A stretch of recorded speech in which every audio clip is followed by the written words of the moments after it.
between candidates running for the office of governor of the city of Nairobi.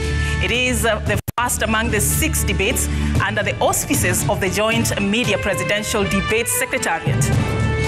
The candidates participating in the debate have agreed to the rules and the guidelines requiring them to conduct themselves with utmost decorum, address each other with respect, and extend honor to viewers watching this debate live across all Kenya's broadcast media platforms. The candidates in the debate have also agreed to adhere to their allocated time.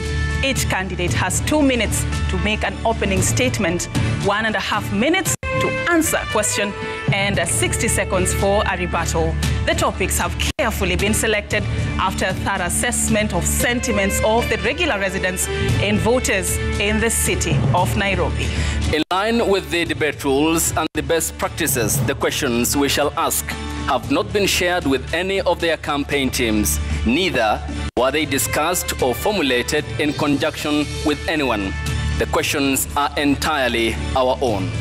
An invited audience seated here in the auditorium has also agreed to the debate rules. They have been fully briefed that cheers, jeers, or any other form of noise is not permitted during the debate. We, however, make the exception now as we request the audience to applaud and welcome candidates to the stage.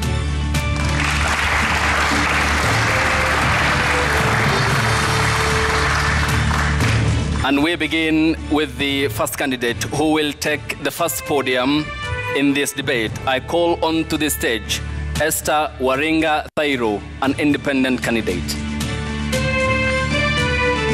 You can give them a round of applause.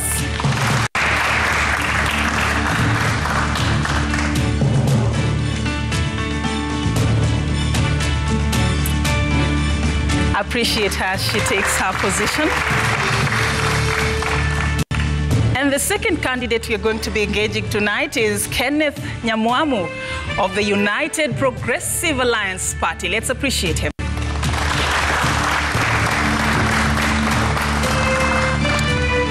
The third candidate for this debate is Herman Sin Grewal of the Safina Party.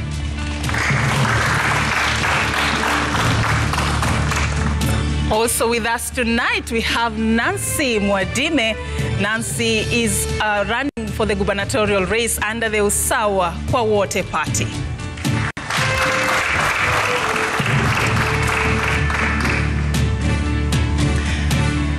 And here are the topics for this debate: governance domain in the city of Nairobi, leadership and integrity, which is a key ingredient in the 2010 Constitution of the Republic of Kenya. We'll also be addressing transport issues, and utmost important and of importance, we'll also be talking about the living standards in the city of Nairobi. And we begin this debate by just giving you a chance to tell Nairobians who you are and what your vision for the city is. I'll begin with you, Esther Waruga, in order of the ballot that was just done a few minutes ago.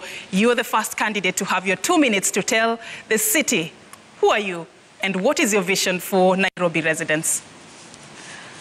Thank you so much. My names are Esther Waringa Thairo. First of all, I would ask you to allow me to give thanks to God for who He is, and to give thanks to God for the plans He has for us as a nation, and also to give thanks to God for raising men and women who have taken this bold step to be counted by Him. I thank all of you, the viewers, and I thank those who are here with us. Special thanks goes to all social media services for giving us this opportunity to be able to present ourselves to the people, so that the people can decide who they're going to vote for, who will be their leaders on August 9th. I begin by saying that if you look at Nairobi City right now, is a city that has its potential, a city that has a vibrant people who are willing to work, a city that has young youth, young men and women who are actually indulging into crimes in order to survive, And a city, again, that the corruption is at peak. A city, again, that has the looting being done by those who we are electing.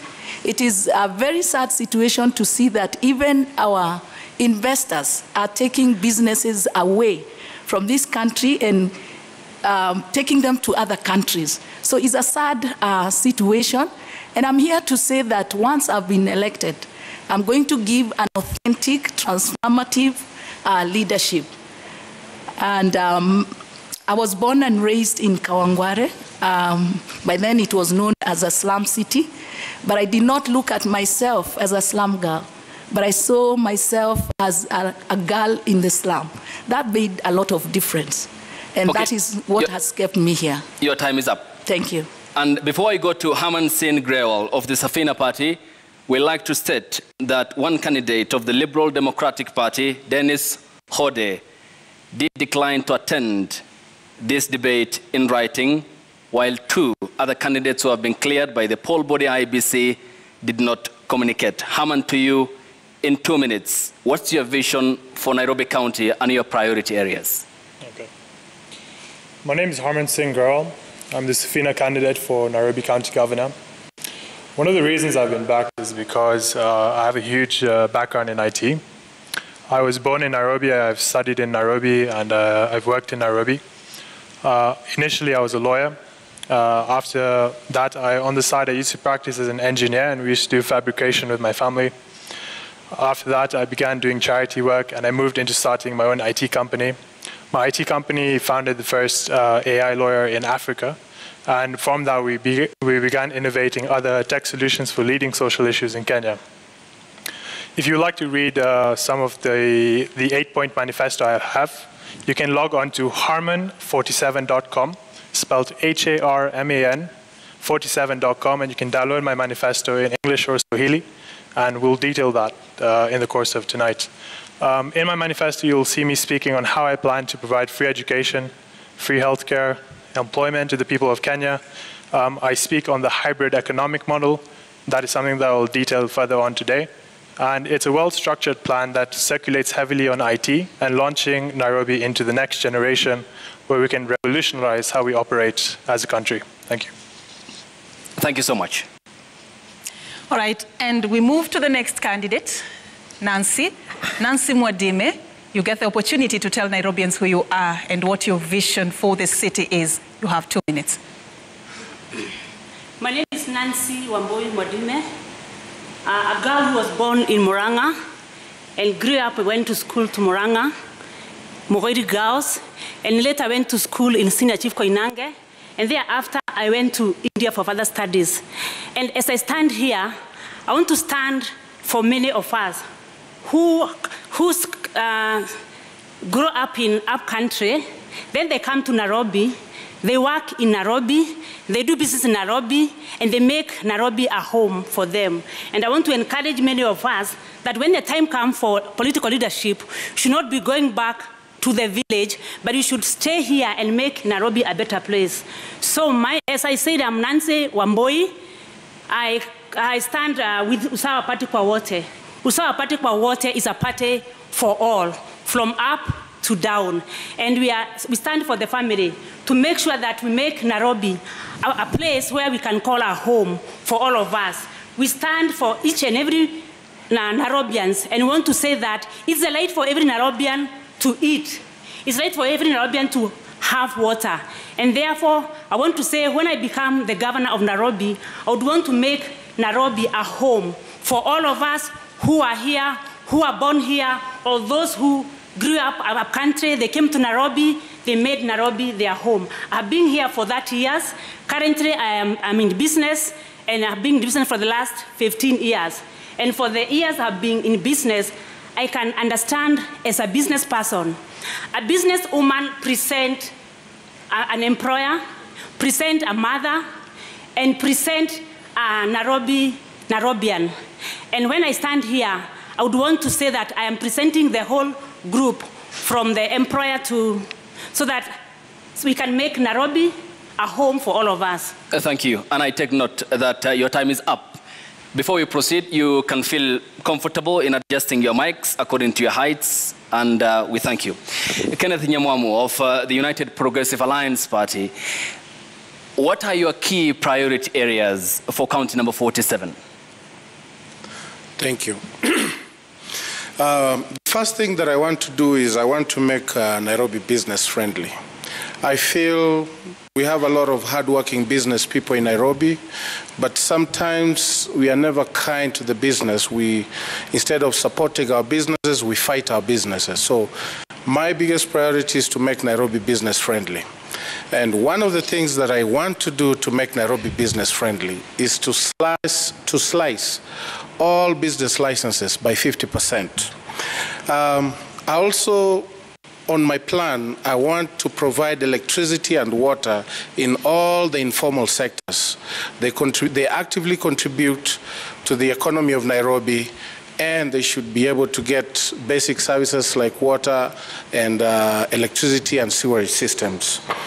The other thing I would like to do when I become governor is to create a county-wide app that will be used by all border borders to create efficiency so that the border borders can operate efficiently, and also to give them safety. We talk about this issue of border borders, but we dance around it, but nobody concretely put solutions in place. So my main aim will be to create a county-wide app, a county-wide, not country, county-wide app that would sort of like an Uber system kind of an app, so that the person, it caters for the safety of the border and the rider that they're carrying. The other thing is to improve service delivery in all sectors in Nairobi, and especially the informal sectors. We need to have a system in garbage collection. We need to have a system in fire department, the fire department that works. We need to promote our youth in sports and their talents.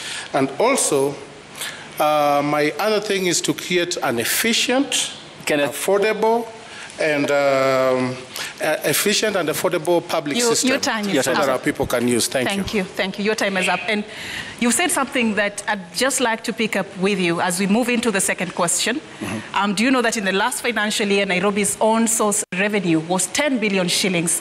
This is against a target of 16.5 billion shillings. Yes. How do you seek to bridge the gap of 6 billion shillings if one of your priorities is to slash the business licenses fees by up to 50%? So, the argument behind that is when people start businesses in Nairobi, number one, the average life of a business in Nairobi is 3.5 years, which is very sad. Two, when they start a business, they pay all their licenses up front because they have to pay licenses before they start the business. But after that, nobody is able to renew because the rent is very high, the cost of doing business is very high. So you get that a lot of people are not really paying their business licenses. So instead of charging them expensively, why don't we slice the licenses by half and increase the pool of the revenue reception? How do you seek to bridge the gap of 6 billion? That is the question. Well, you asked it in reference to me slicing the business licenses. So that's how I'm answering and saying, if we increase the pool of people, who are paying these licenses, then we'll have the 6 billion. But if we don't, then we have money getting lost through the enforcement where they go and they harass our business. Thank you so much. Your time is up. Thank you so much. And I come to Herman. When you talk about finances, they are key because under the devolved system of governance, funds do follow functions. And according to the Commission of Revenue Allocation 2019, the county can easily collect 78 billion Kenya shillings potentially, but only manage 11 billion. I mean, this is a big loophole. How will you seal it? So I think we need to reflect on how there are many revenue streams that do come to us in Nairobi County. It's a question of, is that 10 billion an actual figure?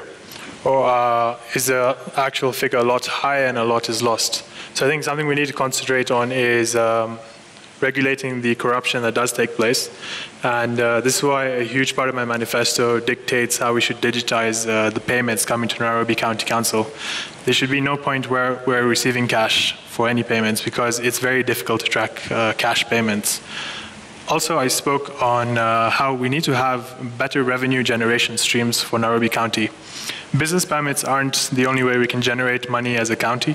Something that has frustrated me is that if you look at Kenya's parastatals, a lot of them have struggled to raise revenue for the government operations. And I feel that also if we tap into parastatals and we create new parastatals in Kenya, we can generate revenue.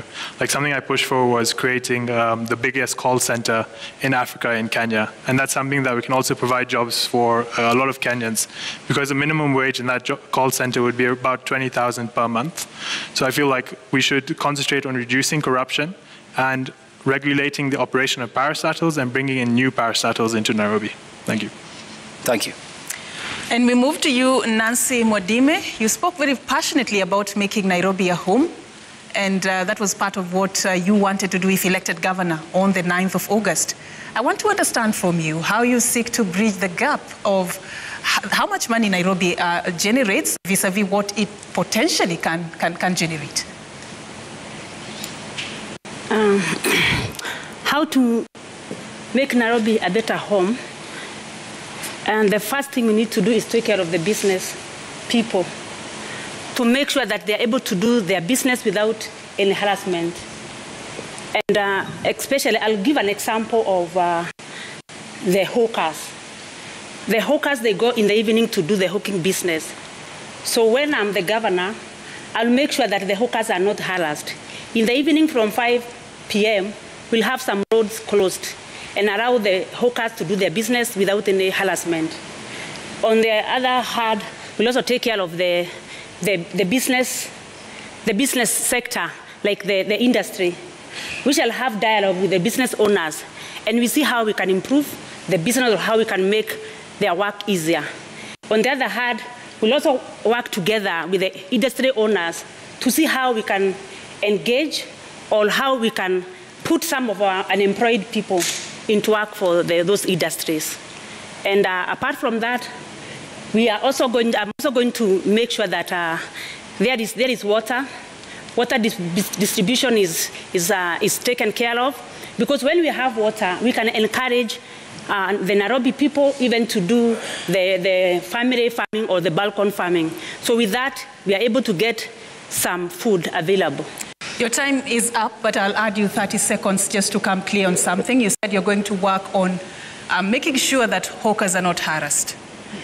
And you know that some hawkers operate without the necessary requirements. Some dodge, the procedures that they ought to be going through to be able to operate a business lawfully within Nairobi.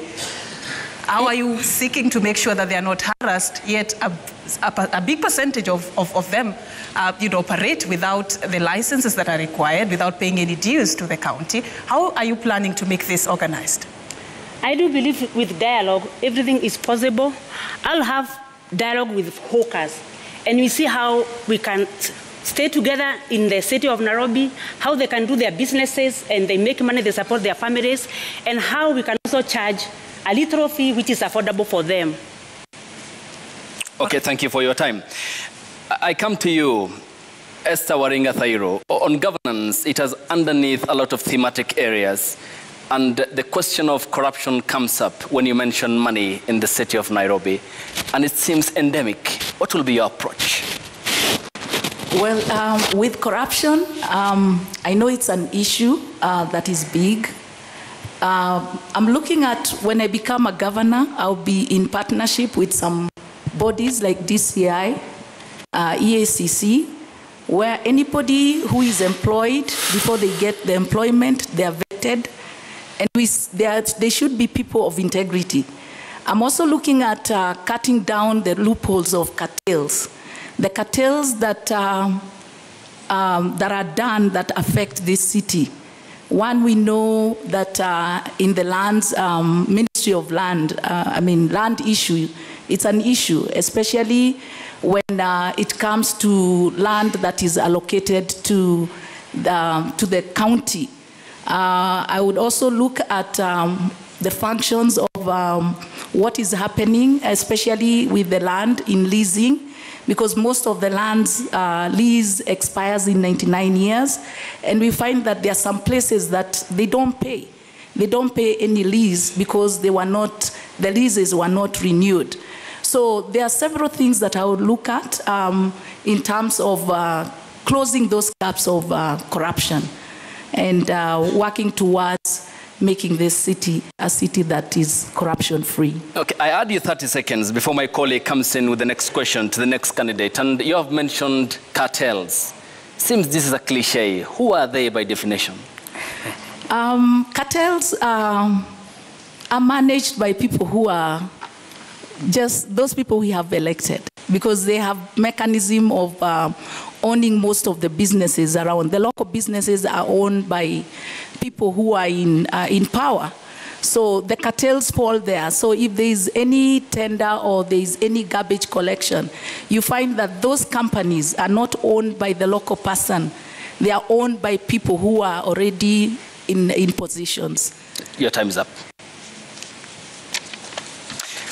I come to Kenneth Nyamwamu, and this is very important because when we talk about finances, these are the taxes the Kenyan people pay, and they expect services, including not only Nairobi, but across the 47 devolved units in the country. Do you understand the regulations and the finance management in terms of managing the resources in Nairobi County? The answer is yes, I do. So, I mean, if I may get you correctly, you're trying to ask me if we understand the way to manage finances? Correct. I know, I do, because I am a business owner, and I've run my business successfully for the last 2 years. So I understand how to manage finances, how to pay people on time, which the city of Nairobi needs to learn how to pay people on time and not be holding salaries for 3-6 months until people go to the streets. The city of Nairobi also needs to learn how to pay their bills on time. The other day I passed City Hall, and the whole City Hall didn't have electricity. So we need to get there so that we can pay our bills on time, pay our people on time, and ensure that revenue is collected in an efficient manner, a manner that's free of harassment from the people. In my administration, I am going to eliminate any form of the City Hall askaris arresting people in terms of people who are trying to eke a living. I think it's wrong to criminalize somebody trying to eke a living, whether they are staying on the street corner or not. We just need to get a place for them to do their business. And your time is up. Thank you. Mm-hmm. Thank you so much for that. Now we move to the next topic that we wanted to interrogate you on. And at this particular point, we assume that now that you want to be the county top boss, you know what are the requirements under the Chapter 6 of the Constitution on leadership and integrity. Most of you, in your opening remarks, and even while responding to the questions we've asked you, have really talked very passionately about fighting corruption. I'd like to start with you, Esther. Just tell me a bit about the how you're going to approach the war against corruption in Nairobi County. Well, first of all, I'll look at distribution of resources. People have to give a budget on how they're going to spend the money. I'm also going to look at the tender awarding. It should be something that should be open and transparent, where you gazette every project that is going to be undertaken by the county government, and communicate even through the social media. Also give a feedback on who has been awarded, how much the project is going to be, and at what duration are they expected to finish the job. Because you find that most projects that are given out, we spend so much money and yet the projects are never finished. So that is a big loophole on curbing down the corruption. So that is what I would look at in terms of that. And your time is up. Thank you very much. Okay. Herman Singh Grewal, I come to you. As a FINA party member, the question of corruption has been a hallmark in this city. And when we look at the single, for example, business permits, the deficit is 912,362,049 shillings, nearly a billion Kenya shillings. What's your approach in terms of addressing this deficit, which is only 64% of the required 100%? Mm-hmm. Okay. So, in terms of corruption and also the business permits, I cannot stress the value of IT. Because IT allows us to track everything that we're required to. Whether it comes to movement of finance, whether it comes to business permits, we can use geo mapping using Google Maps, and we can track businesses that are currently operating in different areas based on traction and M-Pesa movement. And we can understand that there's a business operating there. But that comes down to investigation. Also, another point I wanted to bring in is if I'm dealing with corruption, I've seen a lot of people are stressed out by KRA investigators. Mm-hmm. Why are KRA investigators not also the investigators for corruption in Kenya?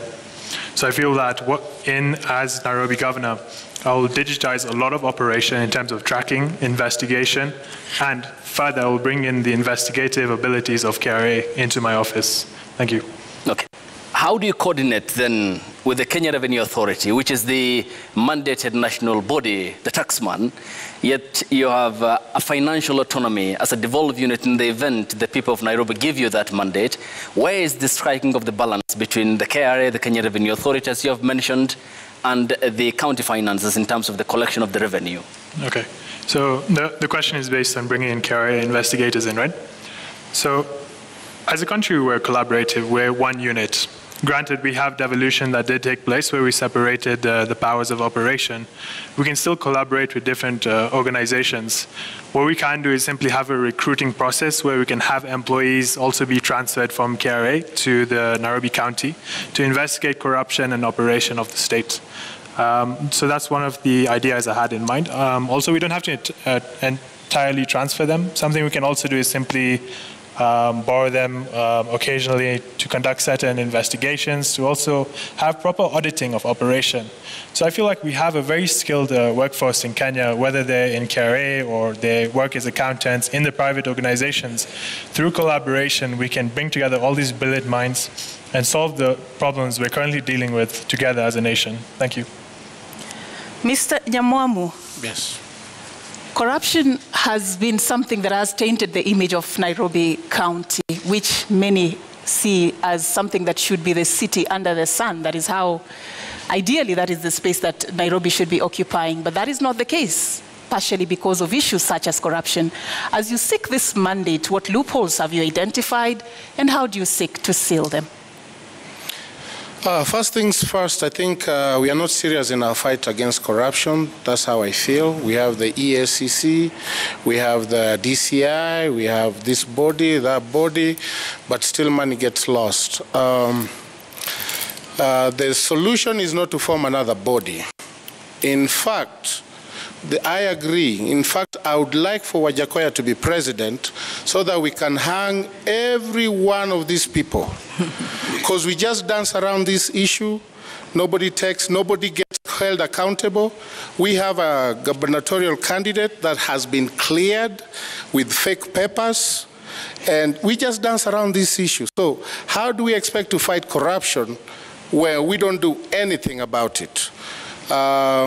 For me, the solution is to go the Wajakoya way. If you are corrupt, we send you to the gallows. Next man up. You are corrupt, go to the gallows. I think that's the only way we can deal with it. You've talked about a case that is yet to be determined, but I'd let that go because that case is yet to be concluded. Yeah, but we dance around these issues. See, that's the thing, that's the problem. And I also don't see how that relates with the issue of we just dance around corruption. These issues. The EBC or the IEBC said they don't have the mandate. Yet, they send me home because I had a foreign certificate. That guy in a commission that wrote for him his certificate, He couldn't look at my own certificates until he had seen my high school certificate. There is no correlation between a high school certificate and a graduate certificate. But he couldn't look at mine, yet we have a gubernatorial candidate who has been cleared by the same commission. So anyway, the issue I'm saying is we dance around this issue of corruption, but nobody wants to take affirmative action. I just want to stay on that matter for a bit before we move. So you mean as governor you will be helpless just because institutions are not working? So you cannot do anything to fight corruption? That is what you're saying tonight? No, that's not what I'm saying. As governor, I'll do my part. What will you do? That was the question. I will not appoint anybody in my government who has been implicated or who has a case pending or who has been implicated in a corruption scandal. If you don't do that, people are just going to go to court because the mantra is you are innocent until proven guilty, and then they just dance around that issue, and that issue is not solved. So on my part, I will not appoint anybody who's tainted. I will only work with people with clean hands. Let the EACC dance until the day they decide to work. Okay. Thank you. Ms. Nancy Wambui Mwadime, what then will be your approach in effectively sealing the loopholes of financial malfeasance in Nairobi County? My approach is that when I get you can adjust your microphone at your place of comfort. Feel free. Yes, go ahead. Yeah, the approach I want to give is that in the county government management, I am going to work with every place in Nairobi. Like in Nairobi, we have the Somalis, we have the Indians, we have even the white people who are citizens of Kenya, and they are also in Nairobi. So in my county government, I'm going to include everyone in the management so that we're able to seal the loophole even whereby corruption come through. Because corruption cases, it's done by not by one person, but two people who come together and agree. So when you put every lace in the management, we are able not to agree on the long things, especially the corruption. And as I would want to say is that myself, I'm not corrupt, and therefore anyone who will work under me. Your time is up. And I add you 30 seconds, but on clarity basis, Ms. Nancy Mwadime, when you talk about the ethnicities, in this case appreciating the cocktail nature of this county, which is a reflection of the country entirely, is the problem inclusion or governance in your view in addressing the question I posed? When I include everybody in the management, I believe that we are able to coordinate, even in the area of the finances. We are getting all the revenue coming in the county government. Is it about the color of your skin or about your character? No, it's not about the color. So why talk about race? Why talk about including all the people in your management? It's not about the race. It's saying that Nairobi, we all of us, we are Nairobians, Indians, white people. I think if I'm not wrong, I'm not seeing white people in the county government, and we have them as citizens. So that's what I'm trying to say, that in my government, I'll have a good number of white people, a good number of Indians, a good number of Somalis, and all of us together. Is their absence the reason why we have huge corruption cases at the Kenya's capital? The absence of certain races in the management of the county, the reason why corruption still exists in Nairobi? I believe the corruption still exists because when you put the same people of same, then they are able to agree together and agree that they can do ABC and they're able to accomplish. But when... Thank you for your time. And when we get back from this break, the debate continues, and we thank you for your time and responding to the questions and also the thematic areas that are yet to be exhausted. And we'll continue after the break. The debate continues.